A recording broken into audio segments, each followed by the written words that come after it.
అందరూ తెలుసుకోవాల్సింది మీ వర్క్లో కూడా తెలియకుండా పాండీ బజార్ వెళ్ళేవాడిని ఎప్పుడైనా. అక్కడ వెస్టర్న్ ఇంట్రెస్ట్ నుండి డిస్గస్టెడ్ పీపుల్, ఫ్రస్ట్రేటెడ్ పీపుల్ అక్కడ ఉండే కాఫీలు టీలు తాగేవాళ్ళు. నేను అక్కడికి వెళ్ళేవాడిని. కొంతమంది కలిసి, ఏంటి కొత్తగా వచ్చావా, ఏం చేస్తున్నావు, సినిమాలు వేషం ట్రై చేస్తానని, ఇంకా ఇన్స్టిట్యూట్ ట్రైనింగ్ అవుతున్నాను. ఆహా, అబ్బో, రైట్, రారా, వీడు చూడు ఎంత అందంగా ఉన్నాడో, కొట్టేరు లాంటి ముక్కు, మంచి ఇది వచ్చేస్తూ, వీడికే దిక్కు ముక్కు లేదు, సోసోగా కనిపించే నీకేంటయ్యా, ఇదో ఇక్కడ అక్కు ఆశ పెట్టుకోకు, ఇక్కడున్న ప్రతి ఒక్కరు కూడా సినిమాల్లో ఏదో ప్రయత్నం చేసిన వాళ్ళే, ఇక్కడ నా అనేవాళ్ళు ఎవరు లేకపోతే నువ్వు రాణించలేవు అని చెప్పినప్పుడు చాలా డిసప్పాయింట్ అయిపోయేవాడిని, సల్క్ అయిపోయేవాడిని, కుంగిపోయేవాడిని. అలాగే రూమ్కి వెళ్ళేవాడిని. ఆ రోజంతా నిద్ర పట్టేది కాదు, నిజమా అనేది. నేను ఏదైతే ఆశలు ఏదైతే మనసులో పెట్టుకుని నేను అవుతాను నమ్మకం ఉందో, ఆ నమ్మకం సడిలిపోయేది, బ్రేక్ అయిపోయేది, కూలిపోయేది. అప్పుడు నేను ఒక్కడనే, నాకు ఆంజనేయ స్వామి ఒక్కడే నాకు ఉండేవాడు. ఆయన దగ్గరికి వెళ్ళి ఆయన ప్రార్థించున్నాను, ఆయనతోటే నేను కాన్వర్స్ చేసేవాడిని, ఆయనతోటే సంభాషించేవాడిని. ఆయనతోటి నేను ఏది మాట్లాడినా సరే ఆయన నాకు బదులు చెప్తున్నట్టుగా అనిపించేది. నేను ఎవరు వెళ్ళమన్నారా అక్కడికి, నెగిటివిటీ ఫీల్డ్లోకి? నీకు పాజిటివ్ కావాలి. ఎక్కడైతే నీకు పాజిటివిటీ ఉంటుందో నీ పాజిటివ్ ఫీలింగ్ని, నీ ఎయిమ్ని అది ఎన్హాన్స్ చేస్తుంది, స్ట్రెంగ్తన్ చేస్తుంది. అక్కడికి వెళ్ళు. అది గట్టి పడేంత వరకు, నీకు అవకాశాలు వచ్చేంత వరకు, నువ్వు రాణించేంత వరకు నెగిటివిటీని అస్సలు నువ్వు దగ్గర తీసుకోకు. ఫ్రస్ట్రేటెడ్ పీపుల్స్ సమక్షంలో వెళ్ళకు, నీ మీద నమ్మకం పెట్టుకో అని ఆ భగవంతుడు నాకు చెప్పాడు. ఏ పర్సనాలిటీ డెవలప్మెంట్స్ కానీ, ఏ మన బిజినెస్ మేనేజ్మెంట్లో కానీ ఏ బుక్స్ నాకు ఏమీ తెలియదు, అది స్పెల్లింగ్ కూడా తెలియదు నాకు. ఆయన చెప్పినప్పుడు ఇంట్యూషన్, అది నా అంతరాత్మే నాకు ప్రబోధించిందా, లేకపోతే బయట నుంచి ఆ భగవంతుడే చెప్పాడా, అది నేను అది నిర్వచించను. కానీ ఎస్, ఇక మీద అటు వెళ్ళకూడదు అని అనుకున్నాను. ఎప్పుడు ఇంతవరకు మళ్ళీ ఆ నెగిటివిటీ వైపు, వాళ్ళ ఫ్రస్ట్రేటెడ్ పీపుల్ ఎప్పుడు ఎంటర్టైన్ చేయలేదు నేను. ఆ నమ్మకమే నాకు నిజంగా నాలో బలమైంది. అంటే మీరు ఒక ఉదాహరణ చెప్తాను అందరికీ అర్థమయ్యేలాగా. మనం ఒక అద్భుతమైనటువంటి సౌధం, ఒక బిల్డింగ్ కట్టాలంటే స్లాబ్ వేస్తాం. ఆ స్లాబ్ వేసినప్పుడు ఆ ఒక్కరోజు వేసిన ఒక్కరోజు వర్షం పడకుండా ఉంటే బాగుండు, అది దాని నీరు తగలకుండా ఉంటే బాగుండు, అన్ని రకాల కేర్లు తీసుకుని, వెదర్ రిపోర్ట్ కూడా తీసుకుని మనం స్లాబ్ వేస్తాం. ఆ స్లాబ్ వేసిన 24 hours తర్వాత దాన్ని నీరు పడితే గనక లోపల మొత్తం అది పాడైపోతుంది. అలాంటి స్లాబ్ ఆ తర్వాత క్యూరింగ్ చేయడం కోసంగా అదే వాటర్ తోటి మనం క్యూర్ చేస్తాం మనం. అప్పుడు ఆ వాటర్ దాన్ని స్ట్రెంగ్తన్కి బలమేస్తుంది తప్ప అది కూలిపోవడానికో, అది ఇదే పాడైపోవడానికో దోహదపడదు. అంటే మనం మానసికంగా గట్టిపడినప్పుడు ఏ నెగిటివిటీ అయినా సరే మనం ఏమీ చేయలేదు. అంటే ఇంకొక ఉదాహరణ చెప్పాల్సి వస్తే కనుక, ఒక పెరుగు తోడుకుంటున్నప్పుడు ఆ ప్రాసెస్లో ఒక చిన్న ఉప్పు బెళ్ళపడ్డా లేదు, ఒక నిమ్మకాయ రసం అందులో పడ్డా సరే మొత్తం విరిగిపోతుంది. అదే పెరుగు గట్టిపడిన తర్వాత దాంట్లో అదే నిమ్మకాయ, అదే ఉప్పు వేస్తే ఆ రుచే వేరు. అందుకని మనం ఆ యొక్క ప్రాసెస్లో ఉన్నప్పుడు, అది సాధించాలనే మన పట్టుదలతో ఉన్నప్పుడు ఎలాంటి నెగిటివిటీ ఉండకూడదు. నీ మనసునే నమ్ముకోవాలి. నీ ఎయిమే నీకు మెయిన్. కళ్ళ గంతల కింద గుర్రంలాగా నీ ఎయిమ్ వైపు నువ్వు సాధించుకుంటూ దాన్ని ఏమైనా సరే నా వశం చేసుకోవాలన్న పట్టుదలతో వెళ్తూ ఉండాలి. వెళ్ళేవాడి కష్టాన్ని నమ్ముకోవాలి, పర్సివరెన్స్ నమ్ముకోవాలి, డెడికేషన్తో ఉండాలి. ఆ రకంగా నేను నిజం చెప్తున్నాను. నేను ఎప్పుడు ఎక్కడ ఏ చెడు అలవాట్లకు కానీ, ఎక్కడ ఏ వయసెస్ కానీ, వ్యసనాలకు కానీ లోను కాకుండా ఆంజనేయ స్వామి అనేవాడు నా ధ్యేయం. నాకు సినిమాలో నెంబర్ 1 అవ్వాలన్నది ఒకటే ధ్యేయం. ఆ రకంగా ముందుకుంటూ వెళుతూ వస్తూ ఉండేవాడిని. ఈ లోపల అవమానాలు జరగకపోలేదు, ఎన్నో డిసప్పాయింట్మెంట్ జరగకపోలేదు. అయితే అప్పట్లో నాది బాగా గట్టిపడినటువంటి కాంక్రీట్ స్లాబ్, బాగా గట్టిపడినట్టు పెరుగులాగా అయ్యాను కాబట్టి ఇవేమీ నాకు లేవు. వీటిని నాకు అనుకూలంగా మలుచుకున్నాను.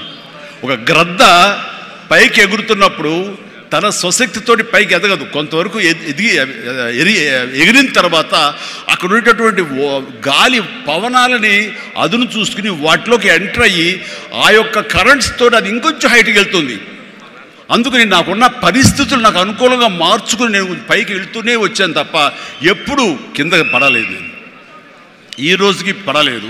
సినిమా ఇండస్ట్రీకి అంత ఇదిగా ఉన్నానంటే నాకు నేనుగా ఏర్పరచుకున్నటువంటి, నాకు నేనుగా చూసిన ఫిలాసఫీ తోటి ఆ యొక్క దీంతో ముందుకు వెళ్తూనే వచ్చాను. అంటే చాలాసార్లు చెప్పాలంటే ఎన్నో డిసప్పాయింటింగ్ జరిగింది నాకు. అంటే ఒక సినిమాలో నన్ను బుక్ చేసి మహానటుడు రామారావు గారితో అప్పట్లో ఒక సినిమా చేశాను, ఎదురులేని తిరుగులేని మనిషి అని, దేవి ప్రసాద్ గారు ప్రొడ్యూసర్. అందులో నేను, ఫటాఫట్ జయలక్ష్మి, ఆయన, రతి అగ్నిహోత్రి చేశారు రామారావు గారితో. ఆ సినిమాలు చాలా బాగా చేశాను. రామారావు గారి పక్కన మరొక హీరోగా నాకు అవకాశం వచ్చింది. అంతా ఎర్లీ స్టేజ్లోనే అనుకుంటాను. నాకు ఆ సినిమా ఫెయిల్ అయింది. ఆ తర్వాత మళ్ళీ అదే రామారావు గారితో మళ్ళీ సినిమా చేసే అవకాశం వచ్చింది ఒక దిగ్దర్శకులతోటి. అయితే నాకు డేట్లు ఇచ్చారు, నా మెజర్మెంట్స్ తీసుకున్నారు, నేను వెయిట్ చేస్తాను. కానీ నా పేరు లేకుండా మరొకరి పేరుతోటి ఆ అనౌన్స్మెంట్ అయ్యేసరికి ఎక్కడ డిసప్పాయింట్మెంట్ వచ్చింది. ఏంటిది అని ఆ రోజున ప్రొడ్యూసర్ని పిలిచి, ఇదేంటంటే షెడ్యూల్ స్టార్ట్ అయిపోతుందంట, నాకు డేట్లు చెప్పారు, నేను ఆ డేట్లు ఎవరికి ఇవ్వకుండా నేను ఇక్కడ దాచిపెట్టాను, నేను ఎదురు చూస్తున్నాను అంటే, సారీ చిరంజీవి గారు, ఎలా చెప్పాలో తెలియక మేము టైం తీసుకున్నాము. ఎందుకంటే పోయిన సినిమా మీది ఫ్లాప్ అయింది కదా కాంబినేషన్లో, అందుకని దానికి గ్లామర్ ఉండదని మీరు వద్దనుకున్నామని. ఆ విషయం చెప్పచ్చు కదండి అని అంటే, ఆ టైంలో నేను నాతో సినిమా చేసే సినిమా ఫెయిల్ అవుతుందని ఒక బ్యాడ్ ఇది నా మీద స్ప్రెడ్ అయ్యే అవకాశాలు ఉన్నాయి. ఈరోజు సోషల్ మీడియా, ఆ రోజు ఇంత మీడియా లేదు కాబట్టి కానీ, లేదంటే ఎంత బ్యాడ్ అయ్యేదంటే నన్ను తిరిగి ఇతనితోటి ఎవరైనా చేస్తే సినిమా ఫెయిల్ అవుతాయి, ఇది ఒక ఐరన్ లెగ్ అనే పరిస్థితి వచ్చేసరికి ఎక్కడో మళ్ళీ జంకాను. కానీ గ్రద్దలాగా నాకు అనుకూలంగా ఉన్నటువంటి అవకాశాల పవనాల్ని అదునుగా చూసుకుని నేను ఎదిగాను. దాన్ని పాజిటివ్గా తీసుకున్నాను. ఎవరైతే వద్దులే ఈ సినిమా చిరంజీవి వద్దులే అని నన్ను పక్కన పెట్టి అనుకున్నారో అలాంటి వ్యక్తితోటే నేను రామారావు గారి కంటే ఎక్కువ సినిమాలు ఆయన నాతో చేసేలాగా చేసుకున్నాను. అత్యధిక సినిమాలు రామారావు గారు చేస్తే ఆ మహానుభావుడు, ఆ దర్శకుడి దగ్గర, అదే దర్శకులు వారు నన్ను భుజం పట్టి నన్ను పైకి తీసుకుని ఆయన కంటే 4 సినిమాలు ఎక్కువే చేశారు నాతోటి. అది పరిస్థితుల్ని మనకు అనుకూలంగా మలుచుకోవటం, మార్చుకోవటం, తద్వారా మనం ఇంకొంచెం పైకి వెళ్ళటం అనేది. ఆ రోజున డిసప్పాయింట్ అయిపోయి నీ కసి లేకుండా, లేదా ఆ కసిని నెగిటివిటీ పెట్టి మార్చుకుంటే కనుక అది నిన్ను తినేస్తుంది. నువ్వు ఇలాగే ఉండిపోతావు, అలాగే దిగజారిపోతావు, అలాగే కనుమరుగైపోతావు. అలా కాదు, మనం ఎదురు తిరగాలి, పరిస్థితులు మనం అనుకూలంగా మార్చుకోవాలి. అందునే గ్రద్ద ఫిలాసఫీ నాకు ఫిలాసఫీ. అండ్ ఎదిగాను, పైకి వెళ్తూ వచ్చాను. ఆయన దగ్గరే నా రికార్డులు ఉన్నాయి. అది నా ఫస్ట్ సినిమా ₹1 కోటి చూసిన సినిమా అదే. నా రెమ్యునరేషన్ కాదు సుమా, సినిమా బడ్జెట్ 75 లక్షలు వస్తే కనుక బ్రహ్మాండ బడ్జెట్, ఎంత రెవెన్యూ అనుకునేవాళ్ళు. ఫస్ట్ ₹1 కోటి. నా తోటి హీరోలు కూడా ₹1 కోటి తెలుగు సినిమా అనే లెవెల్కి వెళ్ళింది. అక్కడి నుంచి కోటి అనేది మామూలు అయిపోయింది. ఒక్కొక్క ఏరియాలోనే ₹1 కోటి. ఆ తర్వాత నా రెమ్యూనరేషన్ ₹1 కోటి పైబడి అలా అంచెంచుగా ఎదుగుతూ వచ్చారు. నేనేమన్నానంటే, మీ బలం మీ పాజిటివ్ థింకింగ్, మీ బలం మీ కన్విక్షన్, మీ బలం మీ ధ్యేయం నుంచి పక్కదారి పట్టకపోవటం. మీరెవరైనా సరే మీ ఎయిమ్ ఏంటి అనే దాన్ని మీరు ఫిక్స్ చేసుకోండి. ఆ ఎయిమ్ని వెళ్ళటం కోసంగా దారులు వెతుక్కోండి. అవకాశాలు ఇలాగ అబండెంట్గా ఉంటాయి. వాటిల్లో మనకు కావలసిన అవకాశాలు, మన ధ్యేయానికి లక్ష్యానికి దగ్గరగా ఉండే అవకాశాలు మనకి పాపపై కనపడుతుంటాం. ఆ పాపపై కనపడే దాన్ని మనం గుర్తించగలగాలి, వాటిని ఎంబ్రేస్ చేసుకోగలగాలి, వాటిని మనకు అనుకూలంగా మనం మలుచుకోగలగాలి, అవి మనం బలంగా చేసుకోగలగాలి, వెళ్ళాలి. ఇనీషియల్గా వెళ్ళినప్పుడు డబ్బే సంపాదించుకోండి.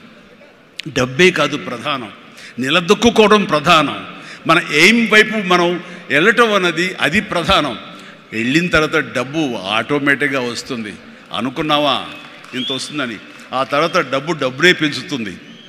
సో నేను అలాగే వెళ్తూ వచ్చాను. నిలదొక్కుకోవాలి, ఇక్కడ నెంబర్ 1 అనిపించుకోవాలి, నా స్థానం సుస్థిరం, ఇది లేకపోతే నేను బయట నయా పైసాకి పని చేయను, ప్రైమ్ టైం నా లైఫ్లో అయిపోయింది కాబట్టి ఇక్కడ ఏమైనా సరే అని ఆ రకంగా వెళ్ళేవాడు. ఎక్కడ ఈగోకు వెళ్లకుండా, ఎక్కడ హర్ట్ అవ్వకుండా, వాళ్ళు నన్ను సినిమాలను తీసేసరే, నన్ను కాదన్నారే అనే కోపం కంటే కూడాను వాళ్ళని ప్రసన్నం చేసుకోవాలి. వాళ్ళు మళ్ళీ అతన్ని మనం బాధ పెట్టుంటామేమో కదా అని వాళ్ళ మనసుల్లో వాళ్ళు వాళ్ళు గిల్ట్ ఫీల్ అయ్యేలాగా చేసి నెక్స్ట్ ఏమైనా సిద్ధతో సినిమా చేయాలయా అని అనిపించేలాగా నా బిహేవియర్ ఉండేది. ఆ బిహేవియర్ తోటి వాళ్ళ ఆఫీస్కి వెళ్ళి కూర్చునేవాడిని. అంటే అక్కడ నాకు ఒక పౌరుషం లేదని కాదు, పరిస్థితి నాకు అనుకూలంగా మలుచుకోవటంలో నేను అది ఆ రకంగా కొంచెం తగ్గి వెళ్తాను. నేను తగ్గడం మూలంగా ఆ తర్వాత వచ్చే కరెంటు వేవ్స్ దాని మీద ఎక్కితే అదే తీసుకెళ్తాను పైకి. అది నమ్మిన వాడిని నేను. అలాంటి దర్శకులతోటి, ఆ దర్శకులతోటి నేను హైయెస్ట్ సినిమాలు చేశాను అనేది ఈ రోజున వాస్తవం. అలాగే ఇక్కడ సినిమా ఇండస్ట్రీలో నీ టాలెంట్ అనేది ఇనిషియల్ స్టేజ్లో secondary. How you behave, how you cooperate with the producers. So all the time how you look in to their benefit. వాళ్ళ బాగులు ఎలా చూసుకుంటావు, వాళ్ళకి లాభం రావాలి ఎలా చూసుకుంటావు అనే దాని మీద దృష్టి పెడితే అది నిన్ను మరింత దగ్గర చేర్చుకుంటుంది. రామారావు గారి ఎగ్జిట్ తర్వాత, ఆయన పాలిటిక్స్కి వెళ్ళిన తరువాత ఒక గ్యాప్ లోపల ఉన్నారు మహానటులు ఎంతోమంది ఉన్నారు. శోభన్ బాబు గారు, కృష్ణరాజు గారు, కృష్ణ గారు, నాగేశ్వర గారు అందరూ ఉన్నారు. ఆ టైంలో ఒక కొత్త వాటికి ఛాన్స్ రావడం అనేది ఎంత కష్టం అనేది నేను ప్రత్యేకించి చెప్పక్కల. ఈ రోజుల్లో మాత్రం కానే కాదు. హాయ్ అండి, నేను మీ కార్తికేయ. టీఎఫ్సీసీ లైవ్ ఛానల్ని లైక్ చేయండి, షేర్ చేయండి, సబ్స్క్రైబ్ చేసుకోండి. This is Nikhil. టీఎఫ్సీసీ ఛానల్ని ఎంకరేజ్ చేయండి, లైక్ చేయండి, subscribe. Hello, this is heroine Alekhya Angel. TFCC live ఛానల్ని లైక్ చేయండి, షేర్ చేయండి, సబ్స్క్రైబ్ చేయండి. టీఎఫ్సీసీ ఛానల్ని లైక్ చేయండి, షేర్ చేయండి, సబ్స్క్రైబ్ చేయండి. నేను మీ హీరోయిన్ మౌర్యాని. Thank you. అందరికీ నమస్కారం, నేను మీ Geetha Madhuri. TFCC live like చేయండి, షేర్ చేయండి, సబ్స్క్రైబ్ చేయండి.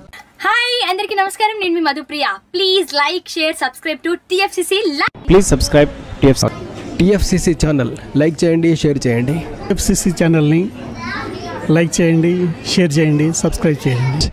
Hi, please subscribe TFCC.